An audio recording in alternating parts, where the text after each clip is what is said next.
Hello, in this lecture we are going to discuss the complex numbers. So let's begin. So here we have got the functions to work with the complex numbers. So the first one is the absolute.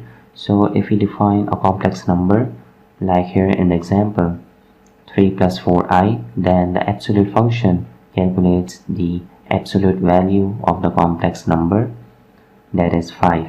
And the calculation behind this absolute function is this: 3 square plus 4 square whole root is 5. The second function is the angle x, which computes the angle between the imaginary value and the real value, and it returns the value in radian. Here you can see in this example also.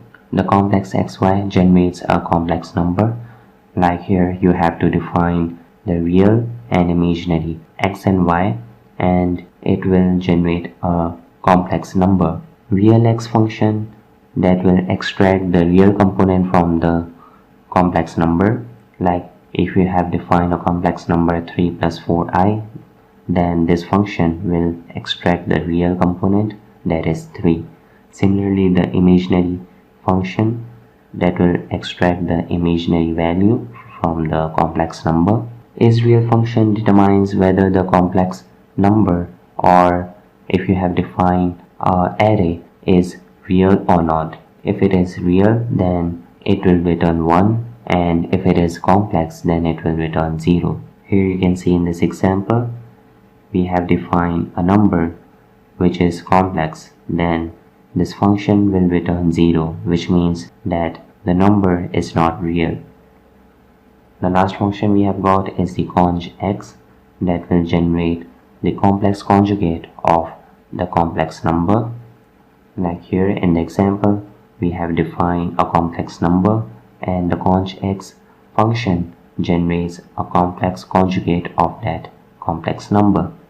And here we have got the exercise questions related to complex numbers.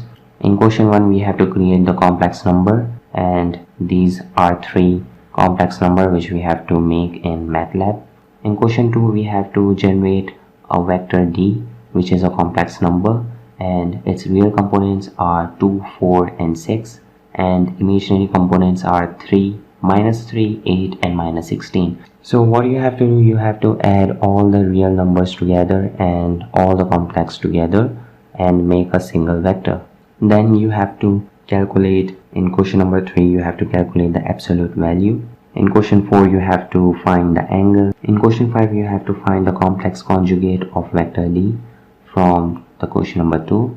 In question 6 you have to use the transpose operator to find the complex conjugate of the vector d. I show you in the MATLAB that what is the transpose operator. And in question 7 you have to multiply the vector a by its conjugate, and then you have to take the square root of that answer, and you have to prove that how does this value is compared against the magnitude absolute value of a. So I show you in MATLAB that how to do question number 6 and 7.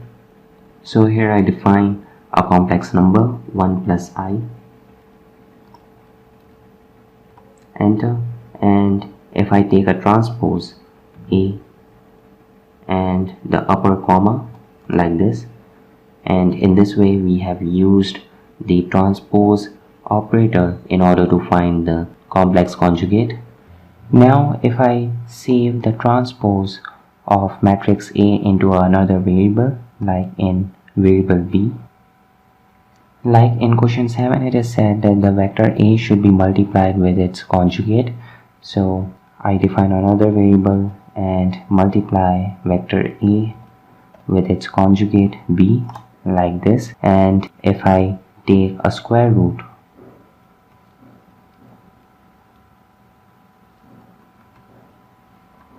of vector c, and here I have got the result, and I have to compare the results with the absolute of vector a, which is also same. We got the same result if we multiply the vector a with its conjugate and then we take the absolute, or if we directly take the absolute of vector a, we get the same results.